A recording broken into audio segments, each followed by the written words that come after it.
Good morning. Good morning, ma'am. Okay, good morning. Okay, Sanila. തുടങ്ങാമോ? നമുക്ക് ഇന്നത്തെ class start ചെയ്യാം. Okay, തുടങ്ങാലോ? അപ്പൊ ഞാൻ ഓൺ മ്യൂട്ട് കൊടുക്കാനേ.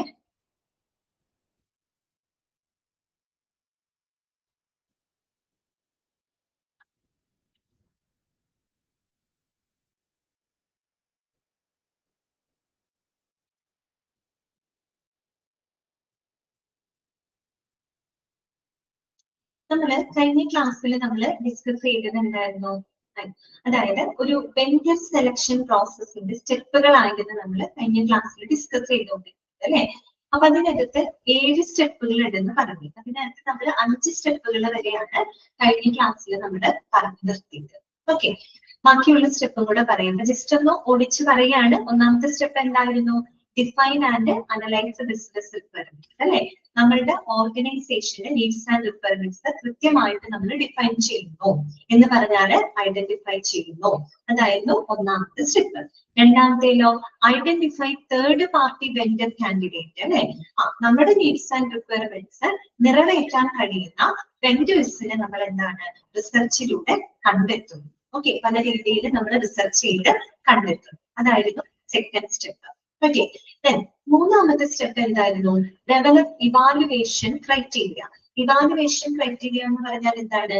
സെലക്ഷൻ ക്രൈറ്റീരിയ ആണ് ഉദ്ദേശിക്കുന്നത് അല്ലെ. അതായത് നമുക്ക് ആ ഒരു നമ്മുടെ നീഡ്സും റിക്വയർമെന്റും ഒക്കെ സാറ്റിസ്ഫൈ ചെയ്യാൻ സാധിക്കുന്ന തരത്തിലുള്ള വെണ്ടേഴ്സ് ആണോ എന്ന് നമുക്കറിയണം. അതിന് വേണ്ടിയിട്ടുള്ള ഒരു സെലക്ഷൻ ക്രൈറ്റീരിയ അഥവാ ഒരു ഇവാലുവേഷൻ ക്രൈറ്റീരിയ നമ്മൾ ഡെവലപ്പ് ചെയ്യുന്നു. അതാണ് മൂന്നാമത്തെ സ്റ്റെപ്പ്.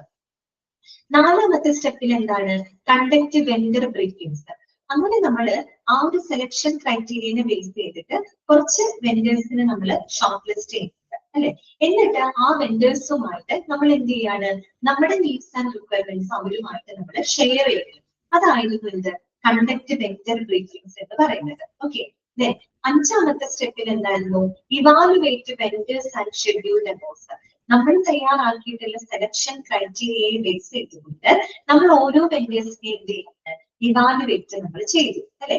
ഇവാലുവേറ്റ് ചെയ്തുകൊണ്ട് നമ്മൾ എന്ത് ചെയ്യാണ്? ഇവാലുവേറ്റ് ചെയ്യുന്നു. അപ്പൊ തന്നെ നമുക്ക് ഏകദേശം ഐഡിയ കിട്ടും. നമുക്ക് പറ്റിയ വെണ്ടർ ഏതാണെന്നുള്ളത് നമുക്ക് അതിന് മനസ്സിലാക്കാൻ പറ്റും. ആ ഒരു സ്റ്റെപ്പോട് കൂടി നമുക്ക് ഏകദേശം ക്ലിയർ ആവും. ഓക്കെ, അപ്പൊ നമ്മൾ ഓരോ വെണ്ടേഴ്സിനെ ഇവാലുവേറ്റ് ചെയ്യുക. വെണ്ടേഴ്സ് എന്ത് ചെയ്യുന്നുണ്ട്? പ്രൊവൈഡ് ഡെമോസ് അല്ലെ. ഡെമോസ് എന്ന് പറഞ്ഞാൽ എന്താണ്? ഡെമോൺസ്ട്രേഷൻ. അതായത് വെണ്ടേഴ്സിന് എന്ത് ചെയ്യണം? അവരുടെ കേപ്പബിലിറ്റി നമ്മുടെ മുമ്പിൽ എക്സ്പ്രസ് ചെയ്യണം. അതിന് വേണ്ടിയിട്ട് അവർ എന്ത് ചെയ്യുന്നുണ്ട്? ഡെമോസുകൾ പ്രൊവൈഡ് ചെയ്യും. ഡെമോസ് മീൻസ് അവരുടെ ഡെമോൺസ്ട്രേഷൻ അവര് പ്രൊവൈഡ് ചെയ്യും. അതും കൂടെ കണ്ടിട്ട് ഇംപ്രസ് ചെയ്തിട്ടാണ് നമുക്ക് എന്ത് ചെയ്യാൻ ഒരു ഫൈനൽ ഡിസിഷൻ നമുക്ക് എടുക്കാനായിട്ട് സാധിക്കും. ഇതുവരെയാണ് കഴിഞ്ഞ ക്ലാസ്സിൽ നമ്മൾ പറഞ്ഞു നിർത്തിയത്. ഓക്കെ, അപ്പൊ ഇനി നമുക്ക് 2 സ്റ്റെപ്പും കൂടെ അതിനകത്ത് വരുന്നത് കേട്ടോ.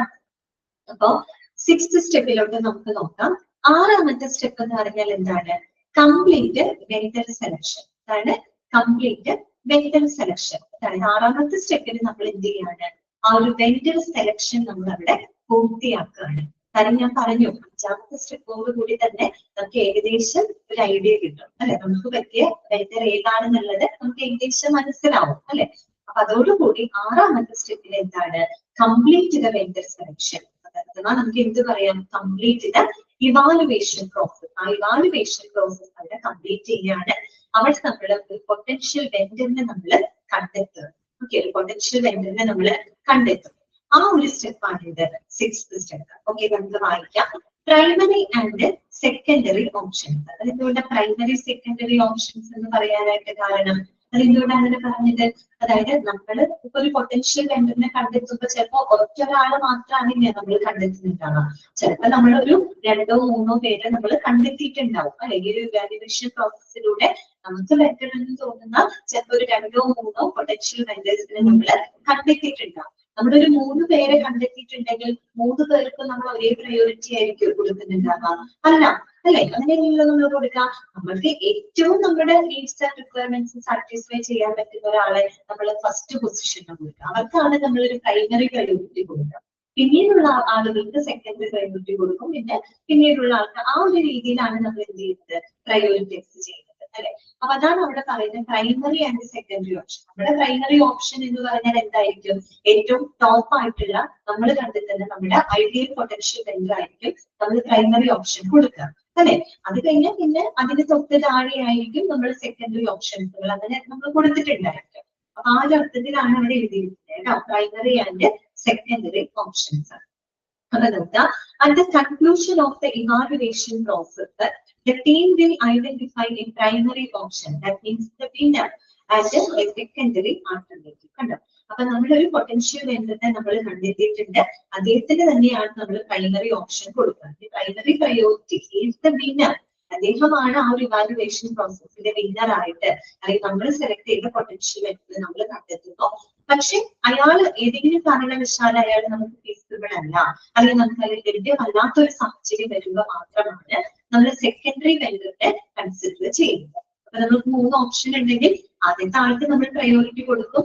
അയാൾ ഇനിയിപ്പോ ഫീസിബിൾ അല്ല അല്ലെങ്കിൽ നമുക്ക് അത് അവൈലബിൾ അല്ല എന്നുണ്ടെങ്കിൽ നമ്മൾ രണ്ടാമത്തെ പ്രയോറിറ്റി കൊടുത്ത ആളെ നമ്മൾ ആ സമയത്ത് എന്ത് ചെയ്യുന്നു, കൺസിഡർ ചെയ്യും. ഓക്കെ, അതാണ് സെക്കൻഡറി ആൾട്ടർനേറ്റീവ് എന്ന് പറയുന്നത്. ക്ലിയർ ആയോ? 6ാമത്തെ സ്റ്റെപ്പ് മനസ്സിലായോ നിങ്ങൾക്ക്? Okay, step. ഓക്കെ, നെക്സ്റ്റ് വരുന്നത് കേട്ടോ 7ാമത്തെ സ്റ്റെപ്പ് എന്ന് പറഞ്ഞാല് കംപ്ലീറ്റ് കോൺട്രാക്ടിങ് വിത്ത് വെണ്ടർ. അതാണ് കംപ്ലീറ്റ് കോൺട്രാക്ടിങ് വിത്ത് വെണ്ടർ. അങ്ങനെ നമ്മൾ 6ാമത്തെ സ്റ്റെപ്പിൽ നമ്മളൊരു പൊട്ടൻഷ്യൽ വെണ്ടറിനെ കണ്ടെത്തിയല്ലോ. 7ാമത്തെ സ്റ്റെപ്പിൽ നമ്മൾ എന്താ ചെയ്യുന്നത്? ആ വെണ്ടറുമായിട്ട് നമ്മളൊരു കോൺട്രാക്റ്റിൽ ഏർപ്പെടണം അല്ലെ. ആ ഒരു വെണ്ടറുമായിട്ട് നമ്മളൊരു കരാറിൽ ഏർപ്പെടണം. അപ്പൊ ആ ഒരു കോൺട്രാക്റ്റിനകത്ത് നമ്മുടെ ആ ഒരു പർച്ചേസിംഗ് പ്രോജക്റ്റ് അല്ലെങ്കിൽ ആ ഒരു പർച്ചേസിംഗ് പ്രോഗ്രാമുമായിട്ട് ബന്ധപ്പെട്ട എല്ലാവിധ ടേംസ് ആൻഡ് കണ്ടീഷൻസുകളും പേയ്മെന്റ് ഡീറ്റെയിൽസും അതുപോലെ തന്നെ ഈ പറയുന്ന ആ ഒരു ഡെലിവറി ടൈം പീരീഡും പിന്നെ കസ്റ്റമർ സപ്പോർട്ടിനെ പറ്റിയൊക്കെ എല്ലാം നമ്മൾ ആ ഒരു കോൺട്രാക്റ്റിനകത്ത് ഇൻക്ലൂഡ് ചെയ്തിരിക്കും. നമ്മൾ വെറുതെ വാഗ്ദാനം പറയുകയല്ല ചെയ്യുന്നത്, നമ്മളൊരു കോൺട്രാക്റ്റിൽ ഏർപ്പെടുകയാണ് അല്ലെ. നമ്മൾ കണ്ടെത്തിയ പൊട്ടൻഷ്യൽ വെണ്ടറുമായിട്ട് നമ്മളൊരു കോൺട്രാക്റ്റിൽ ഏർപ്പെടുകയാണ്. ആ ഒരു കോൺട്രാക്റ്റിനകത്ത് ആ ഒരു പർച്ചേസിംഗ് പ്രോഗ്രാമുമായിട്ട് ബന്ധപ്പെട്ട എല്ലാവിധ ടേംസ് ആൻഡ് കണ്ടീഷൻസുകളും അതുപോലെ തന്നെ ആ ഒരു ഡെലിവറബിൾസ്, എന്തൊക്കെ ഗുഡ്സ് ആൻഡ് സർവീസുകൾ വേണമെന്നുള്ളതും എത്ര സമയത്തിനുള്ളിൽ നമുക്കത് സപ്ലൈ ചെയ്യണമെന്നും പിന്നെ എന്തൊക്കെ കസ്റ്റമർ സപ്പോർട്ടുകൾ ഒരു പ്രൊവൈഡർ തരുന്നുണ്ട്, ഇതിനെ പറ്റിയും എല്ലാം തന്നെ വളരെ വിശദമായിട്ട് നമ്മൾ ആ ഒരു കോൺട്രാക്റ്റിനകത്ത് ഉൾപ്പെടുത്തുന്നുണ്ട്. ഓക്കെ, ഇനി നമുക്കത് കാണിക്കാം. These steps involves defining a clear set of objectives, deliverables, time frames, and the budgets for the project with the vendor. അല്ല, ഈ 7ാമത്തെ സ്റ്റെപ്പില് നമ്മൾ വെണ്ടറുമായിട്ട് ആ ഒരു പർച്ചേസിംഗ് പ്രോഗ്രാം നമ്മൾ ഏർപ്പെടാണ്. അപ്പൊ നമ്മുടെ ആ ഒരു പർച്ചേസിംഗ് പ്രോഗ്രാമുമായിട്ട് ബന്ധപ്പെട്ട എല്ലാ ഒബ്ജക്റ്റീവ്സുകളും അല്ലെ, നമ്മുടെ ഓർഗനൈസേഷൻ ലക്ഷ്യങ്ങള്, ഡെലിവറബിൾസ്, എന്തൊക്കെ ഗുഡ്സ് ആൻഡ് സർവീസുകളാണ് അവർക്ക് ആവശ്യമായിട്ടുള്ളത്, അതുപോലെ തന്നെ ടൈം ഫ്രെയിംസ്, ദാറ്റ് മീൻസ് എത്ര സമയത്തിനുള്ളിൽ നമുക്ക് ഈ ഗുഡ്സ് ആൻഡ് സർവീസുകൾ അവർ സപ്ലൈ ചെയ്യും, പിന്നെ അതിന്റെ ബഡ്ജറ്റ്, ഇതിന് വേണ്ടി വരുന്ന എക്സ്പെൻസുകൾ, കാര്യങ്ങള്, ഇതെല്ലാം തന്നെ നമ്മൾ കൃത്യമായിട്ട് ഡിഫൈൻ ചെയ്യുന്ന ഒരു സ്റ്റെപ്പാണ് 7th സ്റ്റെപ്പ് എന്ന് പറയുന്നത്, ഫൈനൽ സ്റ്റെപ്പ്. ഓക്കെ, അതായത് this should be clearly written in the terms of a contract. നമ്മളതൊരു റിട്ടേൺ കോൺട്രാക്ട് രൂപത്തിൽ തന്നെ നമ്മൾ എഴുതി ചേർക്കണം. ഈ പറയുന്ന കാര്യങ്ങൾ നമ്മൾ വെറുതെ പറയുകയല്ല, അതൊരു കോൺട്രാക്ട് രൂപത്തിൽ ഒരു റിട്ടേൺ ഫോർമാറ്റില് നമ്മളൊരു കോൺട്രാക്ട് ആയിട്ട് ഒരു കരാറായിട്ട് തന്നെ നമ്മളത് എഴുതി രേഖപ്പെടുത്തി വെക്കുകയാണ്. ഓക്കെ, ക്ലിയർ ആയല്ലോ? അടുത്തൊരു കാര്യം പറയുന്നത് നോക്കിയേ, one of the most important factors in the vendor selection process is to develop a contract negotiation strategy. ആ സെന്റൻസ് ഒന്ന് നിങ്ങൾ അണ്ടർലൈൻ ചെയ്തിരിക്കുക കേട്ടോ, അതിന് വളരെ ഇമ്പോർട്ടൻസ് ഉണ്ട്. അതായത് നമ്മൾ ഈ ഒരു വെണ്ടർ സെലക്ഷൻ പ്രോസസ്സിലെ ഏറ്റവും പ്രധാനപ്പെട്ട ഒരു ഫാക്ടറാണ് എന്ത് ഡെവലപ്പ് ചെയ്യാന്നുള്ളത്, is to develop a contract negotiation strategy. ഇതാണ് ഡെവലപ്പ് കോൺട്രാക്ട് നെഗോഷിയേഷൻ സ്ട്രാറ്റജി. നമ്മൾ ഡിപ്ലോമയിൽ മെറ്റീരിയൽ മാനേജ്മെന്റ് പഠിച്ചപ്പോ നെഗോഷിയേഷനെ പറ്റിയിട്ട് കണ്ടിട്ടുണ്ട് അല്ലെ. നെഗോഷിയേഷൻ എന്ന് പറഞ്ഞാൽ എന്താണ്? ഡിസ്കഷൻ ആണ് അല്ലെ, ഒരു ഡിസ്കഷൻ ആണ് അല്ലെ. ആര് തമ്മിലുള്ള ഡിസ്കഷൻ ആണ്? നമ്മുടെ ഹോസ്പിറ്റലും വെണ്ടറും തമ്മിലുള്ള ഡിസ്കഷൻ. നമ്മളിപ്പോ ഹോസ്പിറ്റലിൽ വെച്ച് പറയുന്നത് മാത്രമല്ല, ഹോസ്പിറ്റലിൽ മാത്രമല്ല ഏതൊരു ഓർഗനൈസേഷനും ആവാം. അപ്പൊ ഓർഗനൈസേഷനും അവരുടെ വെണ്ടേഴ്സുമാണ് അവിടെ രണ്ട് പാർട്ടികളായിട്ട് ഇരിക്കുന്നത് അല്ലെ. അപ്പൊ അവര് തമ്മിലുള്ള ആ ഒരു നെഗോഷിയേഷൻ അതും എങ്ങനെയായിരിക്കണം? ഒരു നല്ല കോൺട്രാക്ട് നെഗോഷിയേഷൻ സ്ട്രാറ്റജി ഡെവലപ്പ് ചെയ്യുക എന്ന് പറയുന്നത് ഒരു വെണ്ടർ സെലക്ഷനിലെ ഏറ്റവും പ്രധാനപ്പെട്ട ഒരു കാര്യമാണ്. എന്ന് പറഞ്ഞാൽ നമ്മുടെ ഓർഗനൈസേഷനും ആ ഒരു വെണ്ടറും തമ്മിൽ ഒരു പോസിറ്റീവ് ആയിട്ടുള്ള ഒരു കോൺട്രാക്ട് നെഗോഷിയേഷൻ അവിടെ നടന്നിരിക്കുന്നത്. എങ്കിൽ മാത്രമാണ് അതെന്ന് പറയുന്നത് വെണ്ടർ സെലക്ഷനിലെ ഏറ്റവും പ്രധാനപ്പെട്ട ഒരു സ്റ്റെപ്പാണ്. നമ്മൾ വെറുതെ ഒരു വെണ്ടറിനെ കണ്ടെത്തിയോണ്ട് മാത്രം കാര്യമില്ല അല്ലെ, അവരുമായിട്ട് നമ്മൾ നല്ലൊരു പോസിറ്റീവ് ആയിട്ടുള്ള ഒരു നെഗോഷിയേഷൻ നടന്നെങ്കിൽ മാത്രമേ നമുക്ക് നമ്മുടെ ആ ഒരു പർച്ചേസിംഗ് പ്രോഗ്രാം വളരെ സക്സസ്ഫുൾ ആക്കാനായിട്ട് സാധിക്കുള്ളൂ അല്ലെ. അതാണ് അവിടെ ഉദ്ദേശിക്കുന്നത് കേട്ടോ. നെഗോഷിയേഷൻ എന്ന് പറഞ്ഞാൽ അവർ തമ്മിലുള്ള ചർച്ചകൾ എപ്പോഴും വളരെ പോസിറ്റീവ് ആയിരിക്കും. അത് നല്ല രീതിയിൽ ഡെവലപ്പ് ചെയ്യാന്നുള്ളത് വളരെ ഇമ്പോർട്ടന്റ് ആയിട്ടുള്ള കാര്യമാണ്. ഇനി നോക്കുക, a successful contract negotiation simply means that both the parties will search for positives that will benefit the two parties in every aspect while they achieve a fair and equitability. അപ്പൊ നമ്മള് ഒരു successful ആയിട്ടുള്ള ഒരു positive ആയിട്ടുള്ള ഒരു contract negotiation എന്ന് പറയുന്നത് എപ്പോഴാണ്? Both parties will search for positives. അതായത് രണ്ട് പാർട്ടികൾക്കും ഒരുപോലെ ബെനിഫിറ്റബിൾ ആകുന്ന രീതിയിൽ വരുമ്പോൾ മാത്രമാണ് നമുക്കതിനെ വളരെ സക്സസ്ഫുൾ ആയിട്ടുള്ള ഒരു കോൺട്രാക്ട് നെഗോഷിയേഷൻ ആണെന്ന് പറയാൻ പറ്റും. എന്ന് പറഞ്ഞാല് രണ്ടു കൂട്ടർക്കും, രണ്ടു കൂട്ടർ എന്ന് പറയുന്നത് നമ്മുടെ ഓർഗനൈസേഷനും വെണ്ടറുമാണ് ഈ രണ്ട് പാർട്ടികൾ എന്ന് പറയുന്നത്. അപ്പൊ ഈ രണ്ട് പാർട്ടികൾക്കും മ്യൂച്വലി ബെനിഫിറ്റബിൾ ആകുന്ന രീതിയിലായിരിക്കണം നമ്മൾ എന്ത് ചെയ്യുന്നത്, ആ ഒരു കോൺട്രാക്ട് നെഗോഷിയേഷൻ നടക്കേണ്ടത്. പക്ഷെ ആർക്കും നഷ്ടം വരാൻ പാടില്ല. ഇപ്പൊ ഓർഗനൈസേഷൻ അവർക്ക് അവരുടേതായ ബെനിഫിറ്റ് കിട്ടണം, വെണ്ടേഴ്സിന് വെണ്ടേഴ്സിന്റേതായിട്ടുള്ള രീതിയിലുള്ള ബെനിഫിറ്റ് കിട്ടണം. അങ്ങനെ ഒരു മ്യൂച്വൽ ബെനിഫിറ്റ് ആവുന്ന രീതിയിൽ നടന്നെങ്കിൽ മാത്രമേ നമുക്ക് അതിനൊരു സക്സസ്ഫുൾ കോൺട്രാക്ട് നെഗോഷിയേഷൻ എന്ന് പറയാനായിട്ട് സാധിക്കുള്ളൂ. ഓക്കെ, അത്രയുമാണ് അവിടെ പറയുന്നത്. അപ്പൊ നിങ്ങളോട് വേണമെങ്കിൽ ചോദിക്കാം കേട്ടോ. One of the most important factors in the vendor selection process is to develop dash a contract negotiation strategy. Okay, clear ആയോ? പറഞ്ഞ കാര്യം മനസ്സിലായോ?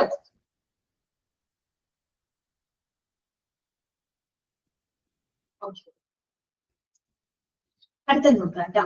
It is important to be clear about all the important prerequisites, terms and conditions of the contract and to provide the precise information on what goods or services the vendor should provide. അപ്പൊ നമ്മളൊരു കോൺട്രാക്റ്റിൽ ഏർപ്പെടുകയാണ് അല്ലെ, ഒരു കരാറിൽ നമ്മൾ ഏർപ്പെടുന്ന സമയത്ത് എല്ലാ കാര്യങ്ങളെയും പറ്റി വ്യക്തമായിട്ട് നമ്മൾ ആ കോൺട്രാക്റ്റിനകത്ത് മെൻഷൻ ചെയ്തിരിക്കും അല്ലെ. ഓക്കെ, അപ്പൊ അത് തന്നെയാണ് അവരിവിടെ പറയുന്നത്. ഇപ്പൊ ഒരു ഓർഗനൈസേഷന് എന്തൊക്കെ പ്രീ റിക്വസൈറ്റ്സ് ഉണ്ട്, എന്തൊക്കെ ആവശ്യങ്ങൾ അവർക്കുണ്ട്, അതുപോലെ തന്നെ അവരുടെ ടേംസ് ആൻഡ് കണ്ടീഷൻസ്, ആ കോൺട്രാക്റ്റുമായിട്ട് ബന്ധപ്പെട്ട ടേംസ് ആൻഡ് കണ്ടീഷൻസുകള്, അതുപോലെ ഒരു ഓർഗനൈസേഷന് എന്തൊക്കെ ഗുഡ്സ് ആൻഡ് സർവീസസുകളാണ് അവർക്ക് ആവശ്യമായിട്ടുള്ളത്, അതിനെ പറ്റിയുള്ള ഒരു പ്രിസൈസ് ഇൻഫർമേഷൻ, അതായത് വളരെ ചുരുങ്ങിയ കുറച്ച് ഇൻഫർമേഷൻസുകൾ ആര് പ്രൊവൈഡ് ചെയ്തിരിക്കണം? വെണ്ടർ നിർബന്ധമായിട്ടും പ്രൊവൈഡ് ചെയ്തിരിക്കണം. കാര്യം നമ്മൾ ആ വെണ്ടറുമായിട്ട് ഒരു കരാറിൽ ഏർപ്പെടുകയാണ്.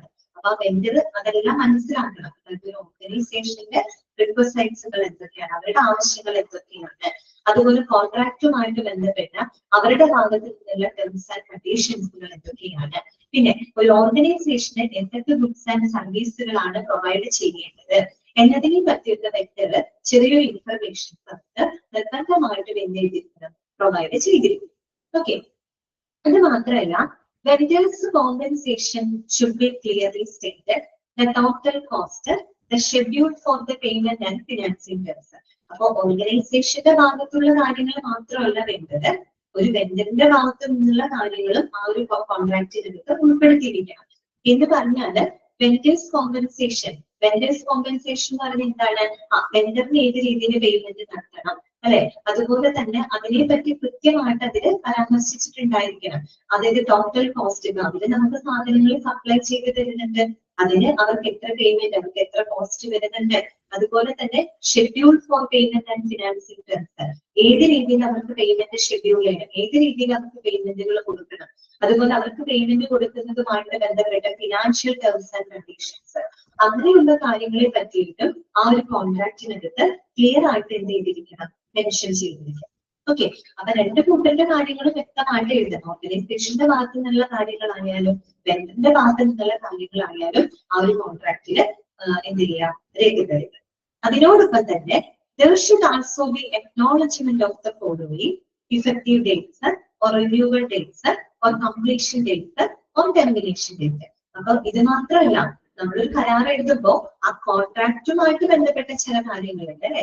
അതായത് ആ ഒരു കോൺട്രാക്റ്റുമായിട്ട് ബന്ധപ്പെട്ട ചില അക്നോളജ്മെന്റും ആ ഒരു ഇതിനകത്ത് രേഖപ്പെടുത്തിയിട്ടുണ്ട്. എന്ന് പറഞ്ഞാൽ ഇഫക്റ്റീവ് ഡേറ്റ്സ്, അതായത് ആ ഒരു കോൺട്രാക്ട് എത്ര നാള് പ്രാബല്യത്തിൽ ഇരിക്കുന്നത്, ആ ഒരു കോൺട്രാക്ട് എത്ര കാലം ആ കോൺട്രാക്ടിന് വാലിഡിറ്റി ഉണ്ട്, അത് ഇഫക്റ്റീവ് ആണ്. ആ ഇഫക്റ്റീവ് ഡേറ്റ് ഒരു കോൺട്രാക്ട് എടുക്കുമ്പോൾ ആ ഒരു കോൺട്രാക്ടിന് ഇത്ര കാലം വരെ നമ്മളൊരു എന്ത് കൊടുക്കും, ഒരു വാലിഡിറ്റി കൊടുക്കും അല്ലെ. ഇപ്പൊ നമ്മളിപ്പോ ഒരു വീട് തന്നെ വാടകയ്ക്ക് കൊടുക്കുകയാണെങ്കിൽ നമ്മളൊരു കരാർ എഴുതും. ഒരു 11 മാസത്തേക്കാണ് പൊതുവെ നമ്മൾ കരാർ എഴുതുക. അപ്പൊ ഒരു ഡേറ്റ് ഉണ്ട്, ആ ഒരു കരാറ് ഒരു വാലിഡിറ്റി ഡേറ്റ് അല്ലെ. അപ്പൊ ആ ഒരു ഇഫക്റ്റീവ് ഡേറ്റിനെയും പറ്റിയും അതുപോലെ റിന്യൂവൽ ഡേറ്റ്, എപ്പോഴാണ് ഈ ഒരു കോൺട്രാക്ട് നമ്മൾ എപ്പോഴാണ് അത് റിന്യൂ ചെയ്യേണ്ടത് അല്ലെ, ആ ഒരു ഡേറ്റ്. അതുപോലെ തന്നെ കംപ്ലീഷൻ ഡേറ്റ്, നമ്മൾ ഈ കോൺട്രാക്റ്റിൽ പറഞ്ഞിരിക്കുന്ന കുറെ കണ്ടീഷൻസുകൾ ഉണ്ട്, അത് പൂർത്തിയാക്കേണ്ട ഡേറ്റുകളെ പറ്റിയും അതിനകത്ത് നമ്മൾ രേഖപ്പെടുത്തണം. ഓക്കെ, കംപ്ലീഷൻ ഡേറ്റ് അതുപോലെ തന്നെ ടെർമിനേഷൻ ഡേറ്റ്. ഇനി ഇൻ കേസ് നമ്മൾ ഈ കോൺട്രാക്ട് പകുതിക്കാന്ന് വെച്ച് നമ്മളത് റദ്ദാക്കുകയാണെന്ന് വെച്ചാൽ, ക്യാൻസൽ ചെയ്യണമെന്ന് വെച്ചാൽ, അപ്പൊ അതെന്ത് ക്യാൻസൽ ചെയ്ത് എപ്പോ ക്യാൻസൽ ചെയ്യുമ്പോൾ ആ ഒരു ഡേറ്റും അതിനകത്ത് എഴുതിയിട്ടുണ്ട്. മുൻകൂട്ടി നമുക്ക് എഴുതാൻ പറ്റില്ല എങ്കിലും അങ്ങനെയുള്ള കാര്യങ്ങൾ വരെ കൃത്യമായിട്ട് ആ കോൺട്രാക്റ്റിനകത്ത് കൊണ്ടുവരുന്നുണ്ട്. മനസ്സിലായോ പറഞ്ഞത്? അതായത് ആ കോൺട്രാക്ട് എത്ര കാലം വരെ ഇഫക്റ്റീവ് ആണ്, ഓക്കെ വാലിഡിറ്റി ഉണ്ട്, എന്നാണ് ആ കോൺട്രാക്ട് റിന്യൂവൽ ചെയ്യേണ്ട ഡേറ്റ് എന്നാണ്, ആ കോൺട്രാക്ട് പ്രകാരമുള്ള കാര്യങ്ങൾ കംപ്ലീറ്റ് ചെയ്യേണ്ട ഡേറ്റ് എന്നാണ്, ഇൻ കേസ് നമ്മൾ കോൺട്രാക്ട് റദ്ദാക്കുകയാണെങ്കിൽ എന്നാണ് അത് ടെർമിനേറ്റ് ചെയ്യുന്നത്, ആ ഡേറ്റ് ഉൾപ്പെടെയുള്ള കാര്യങ്ങൾ അവിടെ നമ്മൾ കൃത്യമായിട്ട് രേഖപ്പെടുത്തും. ഓക്കെ, ഇത്രയുമാണ് ഒരു വെണ്ടർ സെലക്ഷൻ പ്രോസസ്സിൽ വരുന്ന സ്റ്റെപ്പുകൾ. ഓക്കെ ആണോ? ക്ലിയർ ആണോ? 7 സ്റ്റെപ്പുകളും ഓക്കെ ആണോ?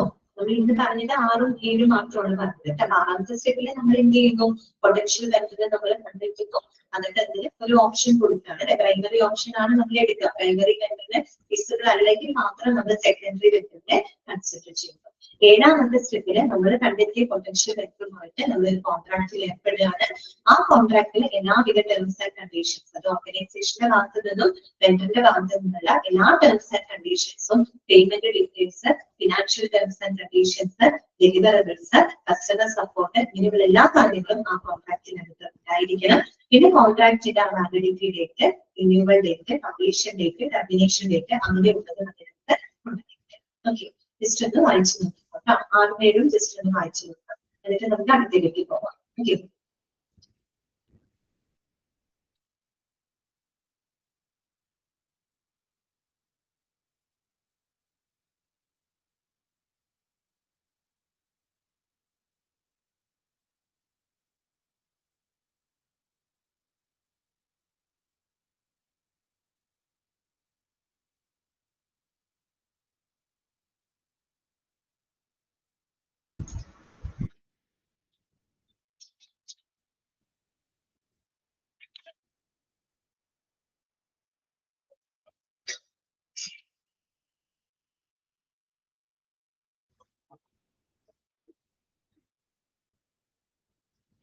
ഓക്കെ അല്ലേ?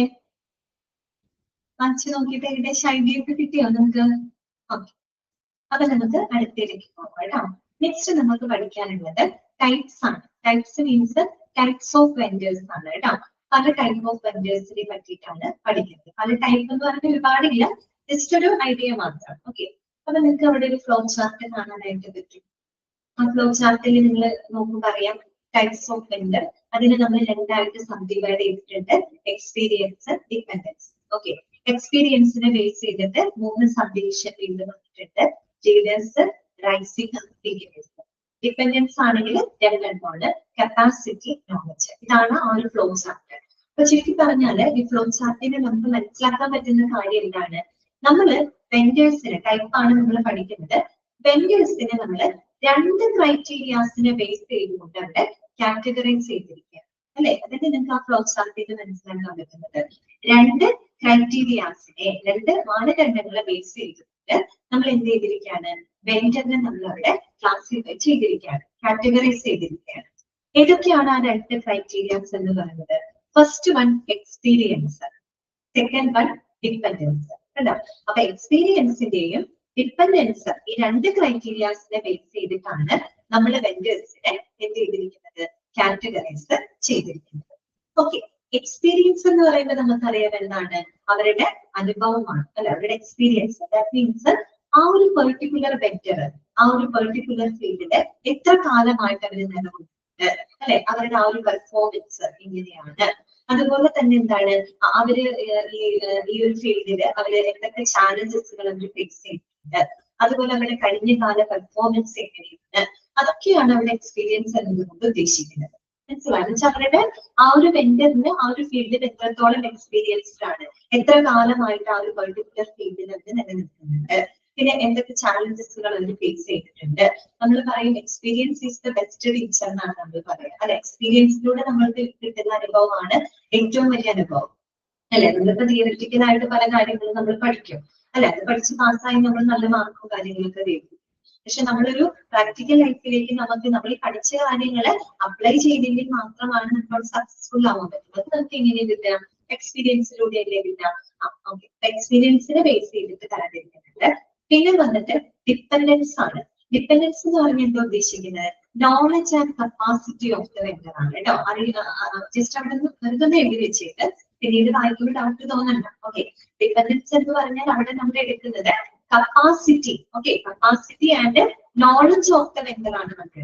ഒരു വെണ്ടറിന്റെ കപ്പാസിറ്റി മീൻസ് കേപ്പബിലിറ്റി, അതായത് capability of a vendor to deliver the goods and services. Goods and services deliver ചെയ്യാനായിട്ട് ആ ഒരു വെണ്ടർ എത്രത്തോളം കേപ്പബിൾ ആണ്, എത്രത്തോളം ഏബിൾ ആണ്, ആ ഒരു കപ്പാസിറ്റിയും പിന്നെന്താണ് നോളജ് ആണ്, അതായത് അവരുടെ അറിവാണ്.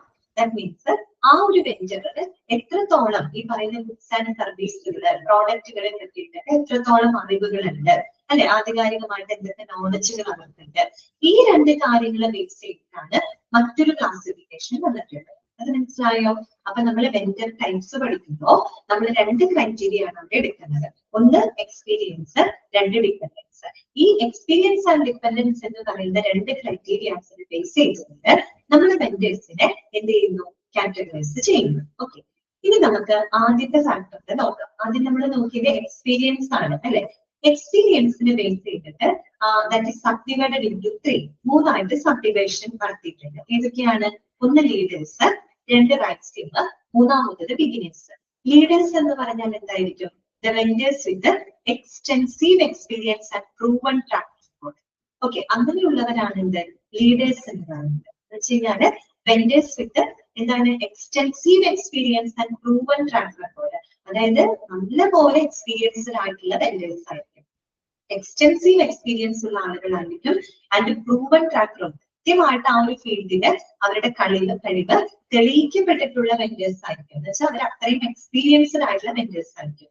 അവരെയാണ് ലീഡേഴ്സ് എന്ന് പറയുന്നത്. ലീഡേഴ്സ് എന്ന് ഉദ്ദേശിക്കുന്നത് അതാണ്. ഓക്കെ, റൈസിംഗ് എന്ന് പറഞ്ഞാൽ എന്തായിരിക്കും? റൈസിംഗ് എന്ന് വെച്ച് കഴിഞ്ഞാൽ അവർക്ക് വലിയ എക്സ്പീരിയൻസ് ഒന്നും ഉണ്ടാവില്ല, എക്സ്പീരിയൻസ് ആയി വരുന്നതേ ഉള്ളൂ, അല്ലെ. അവരിനി കുറെ കൂടെ എന്താണ് ഡെവലപ്പ് ചെയ്തുകൊണ്ടിരിക്കുന്ന ആളുകളാണ്. എന്ന് പറഞ്ഞാല് the vendors with some experience but still they are growing or developing, അല്ലെ. അങ്ങനെയുള്ള വെണ്ടേഴ്സ് they are എന്താണ് ഗ്രോയിങ് സ്റ്റേജിലാണ്, അല്ലെ. എന്നുവെച്ചാൽ the vendors with some experience, കുറച്ച് എക്സ്പീരിയൻസ് ഉണ്ട്, but still they are growing and developing. ഒരു പക്ഷെ ഡെവലപ്പ് ചെയ്തുകൊണ്ടിരിക്കുകയാണ്, ഗ്രോ ചെയ്തുകൊണ്ടിരിക്കുകയാണ്. അതാണ് റൈസിംഗ് വെണ്ടേഴ്സ് എന്ന് പറയുന്നത്. ഓക്കെ, അടുത്തത് ഏതാ? ബിഗിനേഴ്സ്. ബിഗിനേഴ്സ് എന്ന് പറയുമ്പോൾ നമുക്കറിയാലോ, the vendors with no experience, പ്രത്യേകിച്ച് ഒരു എക്സ്പീരിയൻസ് ഉള്ള, ജസ്റ്റ് കാലെടുത്ത് വെച്ചിട്ടുള്ളൂ, അങ്ങനെയുള്ള വെണ്ടേഴ്സ് ആണ് ബിഗിനേഴ്സ് എന്ന് പറയുന്നത്. അപ്പൊ നമ്മൾ അവരുടെ എക്സ്പീരിയൻസിനെ ബേസ് ചെയ്തിട്ടാണ് മൂന്നായിട്ട് നമ്മളവിടെ സബ്ഡിവൈഡ് ചെയ്യുന്നത്. ഓക്കെ ആണോ? മനസ്സിലായോ? ആ ഒരു ഡിവിഷൻ ക്ലിയർ അല്ലേ നിങ്ങൾക്ക്? ഓക്കെ, ഇനി അടുത്തത് ഇപ്പോഴത്തെ നോക്കുക ഡിപ്പെൻഡൻസ്. ഡിപ്പെൻഡൻസ് നമ്മൾ എന്താ പറഞ്ഞത്? Capacity and knowledge. Capacity means എന്താണ്? Capacity of the vendors to deliver the goods and service, അല്ലെ. ഈ പറയുന്ന ഗുഡ്സ് ആൻഡ് സർവീസസ് പറഞ്ഞ സമയത്തിലൂടെ ഡെലിവർ ചെയ്യാനായിട്ട് ആ ഒരു വെണ്ടർ കേപ്പബിൾ ആണോ, അതിനുള്ള കപ്പാസിറ്റി ഉണ്ടോ, അതാണ് അവിടെ നോക്കുന്നത്. പിന്നെ ആളുടെ നോളജ് ആണ്, അല്ലെ. Knowledge or expertise in that particular field. ആ ഒരു വെണ്ടറിന് അതിൽ എത്രത്തോളം എക്സ്പേർട്ട് ആണ്, എത്രത്തോളം ഈ പറയുന്ന ഗുഡ്സ് ആൻഡ് സർവീസ് ആൻഡ് സപ്ലൈസിനെ പറ്റിയിട്ട് എത്രത്തോളം നോളജ് അവർക്കുണ്ട്, അല്ലെ. ഈ രണ്ട് കാര്യങ്ങളെ ബേസ് ചെയ്തിട്ടാണ് അവിടെ നമ്മൾ വെണ്ടേഴ്സിനെ ക്ലാസിഫൈ ചെയ്യുന്നത്. അത്രയേ ഉള്ളൂ മനസ്സിലാക്കാനായിട്ട് അതിനകത്ത്. ഓക്കെ, ടൈപ്സ് ഓഫ് വെണ്ടേഴ്സ് രണ്ട് ക്രൈറ്റീരിയ ആണ്, എക്സ്പീരിയൻസ്, ഒന്ന് ഡിപ്പെൻഡൻസ്. എക്സ്പീരിയൻസിനെ ബേസ് ചെയ്തിട്ട് ലീഡേഴ്സ്, റൈസിംഗ്, ബിഗിനേഴ്സ്. ഓക്കെ, അതിന് vendors with extensive experience are called leaders, Vendors with some experience are called the rising vendors. Vendors with no experience are called the beginning. Okay. Then dependency is subdivided into two. That is based on the capacity and knowledge of the vendors. Okay. Clear ആണല്ലോ? Okay. ഇനി നോക്കാം. Next നോക്കാം. The evaluation of the quality program is a joint vendor-vendee activity. അവിടെ രണ്ട് ടേമുകൾ നിങ്ങൾ ഓർമ്മിക്കണം കേട്ടോ. Venture Wendy. Vendor ആരാണ്?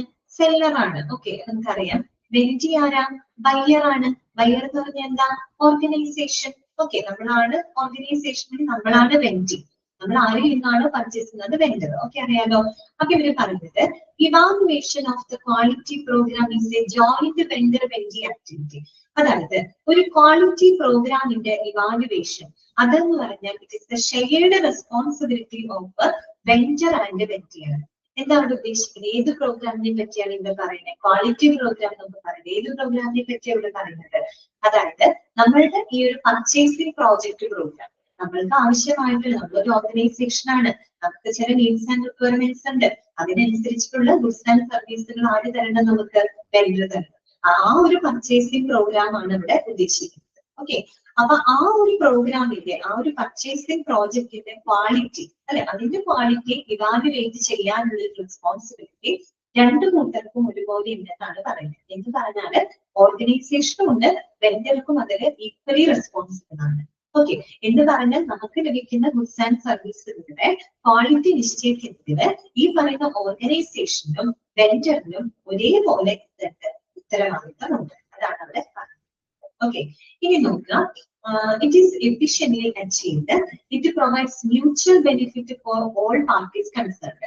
അത് നമ്മൾ നേരത്തെ പറഞ്ഞൊരു കാര്യമാണ്. അതായത് രണ്ടു കൂട്ടർക്കും ഒരുപോലെ ബെനിഫിറ്റബിൾ ആകുന്ന രീതിയിലായിരിക്കണം നമ്മളുടെ ആ ഒരു എന്താ പറയുക പ്രോഗ്രാം നടക്കേണ്ടത്. എന്ന് പറഞ്ഞാൽ ഓർഗനൈസേഷനും ബെനിഫിറ്റ് ഉണ്ടായിരിക്കണം, വെണ്ടറിനും ബെനിഫിറ്റ് ഉണ്ടായിരിക്കണം. ആർക്കും നഷ്ടം വരാതെ രണ്ടു പേർക്കും മ്യൂച്വലി ബെനിഫിറ്റബിൾ ആകുന്ന രീതിയിലായിരിക്കണം നമ്മൾ ആ ഒരു പ്രോജക്റ്റ് അല്ലെങ്കിൽ ആ ഒരു പ്രോഗ്രാം മുന്നോട്ട് പോകേണ്ടത്. ഓക്കെ, ഇപ്പൊ നോക്കാം. The vendor reviews his quality program. ഒരു മിനിറ്റ്.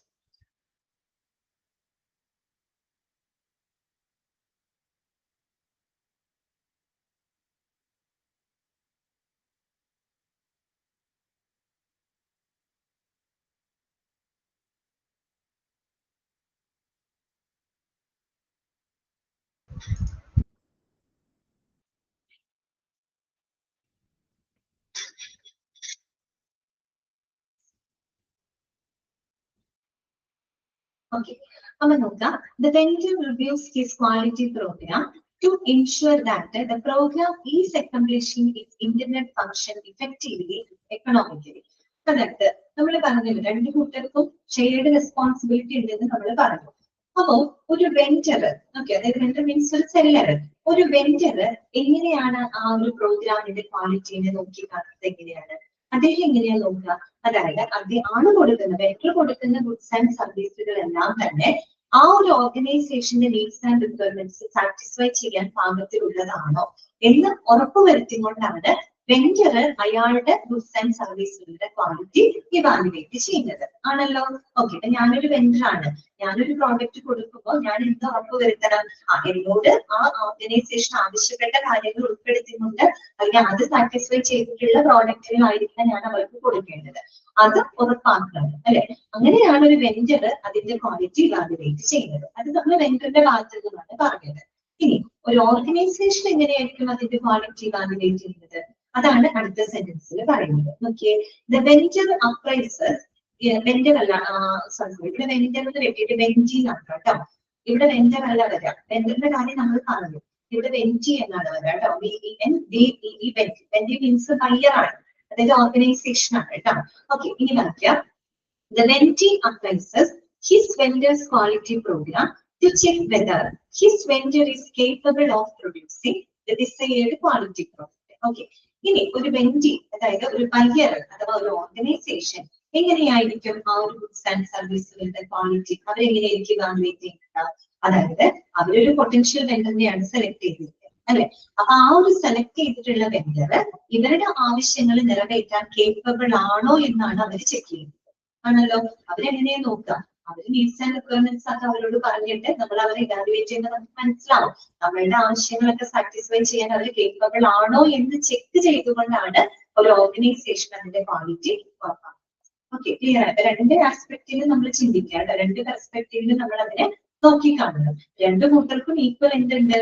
റെസ്പോൺസിബിലിറ്റി ഉണ്ട്. Okay, additionally, he may establish a ranking system by providing a numerical value. This value, which will be assigned to each vendor, should have a recognition and can be used as the basis of the vendor and vendor remedial action and the vendor comparisons with the vendor's organization. അതായത് അവിടെ പറഞ്ഞിരിക്കുന്ന കാര്യം ഇത്രയേ ഉള്ളൂ. അതായത് നമ്മുടെ ഒരു organisation എന്ത് ചെയ്യുന്നത്, അതായത് ബയ്യർ എന്ത് ചെയ്യുന്നു വെച്ച് കഴിഞ്ഞാല് ഈ വെൻഡേഴ്സിന് ഒരു റാങ്കിങ് സിസ്റ്റം അവിടെ എസ്റ്റാബ്ലിഷ് ചെയ്യുന്നുണ്ട്. ആര്? ഓർഗനൈസേഷൻ. ദാറ്റ് മീൻസ് ബയ്യർ ഒരു റാങ്കിങ് സിസ്റ്റം എസ്റ്റാബ്ലിഷ് ചെയ്യുന്നുണ്ട്. റാങ്കിങ് സിസ്റ്റം എസ്റ്റാബ്ലിഷ് ചെയ്യുന്നത് പറഞ്ഞാല് അവർ ഓരോ വെൻഡേഴ്സിനെയും ഇവാലുവേറ്റ് ചെയ്തുകൊണ്ട് അവരൊരു ന്യൂമറിക്കൽ വാല്യൂ കൊടുത്തുകൊണ്ട് ഒരു സ്കോർ കൊടുക്കുന്നുണ്ട്. ഇപ്പൊ നമ്മള് ക്ലാസ്സില് ഫസ്റ്റ്, സെക്കൻഡ്, തേർഡ് അങ്ങനെയല്ലേ നമ്മൾ പറയാം. First, second, third. അപ്പൊ ഫസ്റ്റിൽ നിൽക്കുന്ന ആൾക്ക് ടോപ്പ് പ്രയോറിറ്റി ആണ് അല്ലെ, പിന്നെ സെക്കൻഡ്, തേർഡ് അങ്ങനെയല്ലേ കൊടുക്കാം. ഓക്കെ, എന്നതുപോലെ തന്നെയാണ് ഇവിടെ. അതായത് ഒരു ഓർഗനൈസേഷൻ എന്ത് ചെയ്യും, ഓരോ വെൻഡേഴ്സിനും ഒരു ന്യൂമറിക്കൽ വാല്യൂ കൊടുത്തിട്ട് അവർക്കൊരു റാങ്കിങ് സിസ്റ്റം അവിടെ എസ്റ്റാബ്ലിഷ് ചെയ്യുന്നുണ്ട്. ഓക്കെ, അപ്പൊ ഈ ഓരോ വെൻഡേഴ്സിനും നമ്മൾ കൊടുക്കുന്ന ഒരു സ്കോർ ഉണ്ടല്ലോ, അത് വെൻഡേഴ്സിന് ഒരു റെക്കഗ്നീഷൻ കൊടുക്കുന്നുണ്ട്. എന്തിനു വേണ്ടിയിട്ട് നമ്മൾ ഇങ്ങനെ ന്യൂമറിക്കൽ വാല്യൂ കൊടുക്കുന്നത്? ഈ ന്യൂമറിക്കൽ വാല്യൂ കൊടുക്കുന്നതിലൂടെ നമുക്ക് ഓരോ വെൻഡേഴ്സിന്റെയും ആ ഒരു കേപ്പബിലിറ്റീസിനെ നമുക്ക് പെട്ടെന്ന് മനസ്സിലാക്കാൻ പറ്റും. ഫസ്റ്റ് പൊസിഷനിൽ ഇരിക്കുന്ന ആളെന്ന് പറയുമ്പോൾ നമുക്കറിയാം അതിൽ ടോപ്പ് ആയിരിക്കും അല്ലെ, അതിന് തൊട്ടൊരാള് സെക്കൻഡ് എന്ന് പറയുമ്പോൾ തേർഡ് എന്ന് പറയുമ്പോൾ നമുക്കറിയാം. അപ്പൊ അങ്ങനെ ന്യൂമറിക്കൽ വാല്യൂ കൊടുക്കുമ്പോൾ നമുക്ക് ഈസി ആയിട്ട് എന്ത് ചെയ്യാൻ പറ്റും, വെൻഡേഴ്സിനെ കമ്പയർ ചെയ്യാനായിട്ട് സാധിക്കും അല്ലെ. നമ്മളിങ്ങനെ എഴുതി വെക്കുന്നതിനേക്കാൾ കൂടുതൽ നമ്മൾ ഒരു സ്കോർ കൊടുത്തൊരു റാങ്കിങ് സിസ്റ്റം എസ്റ്റാബ്ലിഷ് ചെയ്ത് കഴിഞ്ഞാൽ നമുക്ക് വെൻഡേഴ്സിനെ തന്നെ നമുക്ക് എന്ത് ചെയ്യാൻ പറ്റും, കമ്പയർ ചെയ്യാനായിട്ട് ഈസി ആയിരിക്കും. അപ്പൊ അതിന് വേണ്ടിയിട്ട് അതാണ് അവിടെ പറഞ്ഞിരിക്കുന്നത് കേട്ടോ. ഓക്കെ, ക്ലിയർ ആയല്ലോ? അത്രയുള്ളൂ. അപ്പൊ അത് ഓർഗനൈസേഷന്റെ ഭാഗത്ത് നിന്ന് ചെയ്യുന്ന കാര്യങ്ങളാണ് ആ പറയുന്നത്. ഇനി നോക്കാം. The vendor may establish a comprehensive audit program to cover all phases of plant design. Plant design, procurement, construction and operation, either within his organizational structure or by contractual requirements. That is specified in the purchaser order to audit the vendor's facilities. മനസ്സിലാക്കാൻ കുറച്ച് ബുദ്ധിമുട്ടുകളുള്ള കാര്യങ്ങളാണ് എഴുതി വെച്ചിരിക്കുന്നത്. Simple ആയിട്ടുള്ള കാര്യങ്ങളാണ് അവിടെ പറഞ്ഞിരിക്കുന്നത്. അതായത് നമ്മൾ പറഞ്ഞല്ലോ, ഒരു ഓർഗനൈസേഷൻ ഒരു റാങ്കിങ് സിസ്റ്റം വെക്കുന്നത് പോലെ തന്നെ ഒരു വെൻഡർ എന്ത് ചെയ്യുന്ന അറിയാമോ, ഒരു വെൻഡർ ഒരു ഓഡിറ്റ് പ്രോഗ്രാം അയാൾ കണ്ടക്ട് ചെയ്യുന്നുണ്ട്. ഓക്കെ, ഒരു വെൻഡർ വളരെ കോംപ്രിഹെൻസീവ് ആയിട്ടുള്ള വളരെ വിപുലമായിട്ടുള്ള ഒരു ഓഡിറ്റ് പ്രോഗ്രാം അയാൾ എന്ത് ചെയ്യുന്നുണ്ട്, ഇംപ്ലിമെന്റ് ചെയ്യുന്നുണ്ട്. എന്തിനു വേണ്ടിയിട്ട് ഒരു വെൻഡർ അങ്ങനെ ചെയ്യുന്നത്? ഒരു വെൻഡർ അത് ചെയ്യുന്നത് എന്താണെന്ന് വെച്ചാല് ഒരു ഓർഗനൈസേഷന്റെ എല്ലാ പ്രവർത്തനങ്ങളെയും കവർ ചെയ്തുകൊണ്ടുള്ള ഒരു ഓഡിറ്റ് പ്രോഗ്രാം ആണ് അയാൾ ഇംപ്ലിമെന്റ് ചെയ്യുന്നത്. എന്ന് പറഞ്ഞാല് എന്തൊക്കെ കാര്യങ്ങളാണ് ആ ഒരു ഓഡിറ്റ് പ്രോഗ്രാമിനെ ഉൾപ്പെടുത്തുന്നത്? To cover all phases of plan design. അതായത് ആ ഒരു പർച്ചേസിംഗ് പ്രോജക്റ്റിന്റെ ആ ഒരു പ്ലാൻ അവർ ഡിസൈൻ ചെയ്യുന്നുണ്ട്. പിന്നെ പ്രോക്യൂർമെന്റ് എന്ന് പറഞ്ഞാൽ എന്താണ്? Acquiring of goods and service. എങ്ങനെയൊക്കെ ഈ പറയുന്ന അവർ ആവശ്യപ്പെടുന്ന ഗുഡ്സ് ആൻഡ് സർവീസുകളൊക്കെ എങ്ങനെ അക്വയർ ചെയ്താൽ, അതുപോലെ തന്നെ കൺസ്ട്രക്ഷൻ ആൻഡ് ഓപ്പറേഷൻ. അതായത് കൺസ്ട്രക്ഷൻ ഓഫ് ദ പ്രോജക്റ്റ്, അതായത് അവരുമായിട്ടുള്ള ആ ഒരു പ്രോജക്റ്റിന്റെ ആ ഒരു കൺസ്ട്രക്ഷൻ, പിന്നെ ആൻഡ് ഓപ്പറേഷൻ, അതായത് how to maintain their goods and services. എങ്ങനെ ഈ ഗുഡ്സ് ആൻഡ് സർവീസുകൾ ഓപ്പറേറ്റ് ചെയ്യണമെന്ന് വെച്ചാൽ എങ്ങനെ അത് മെയിൻ്റനൻസ് ചെയ്യണം, അല്ലെങ്കിൽ എങ്ങനെ അതിനെ ഹാൻഡിൽ ചെയ്യണം, ഇങ്ങനെയുള്ള എല്ലാ കാര്യങ്ങളും ഉൾപ്പെടുത്തിയിട്ട് ഒരു ഓഡിറ്റ് പ്രോഗ്രാം ആര് കണ്ടക്ട് ചെയ്യുന്നുണ്ട്? വെൻഡർ കണ്ടക്ട് ചെയ്യുന്നുണ്ട്. ഓക്കെ, അത് വെൻഡറിന്റെ ഭാഗത്ത് നിന്ന് ചെയ്യുന്ന ഒരു കാര്യമാണ്. ഓക്കെ, അപ്പൊ അതാണ് അവിടെ പറഞ്ഞിരിക്കുന്നത്. ഒരു ഓർഗനൈസേഷൻ ഒരു റാങ്കിങ് സിസ്റ്റം എസ്റ്റാബ്ലിഷ് ചെയ്യുന്നത് പോലെ ഒരു വെൻഡർ എന്ത് ചെയ്യുന്നുണ്ട്? ഒരു ഓഡിറ്റ് പ്രോഗ്രാം ഇംപ്ലിമെന്റ് ചെയ്യുന്നുണ്ട്. ഓക്കെ, ഇനി എന്താണ്?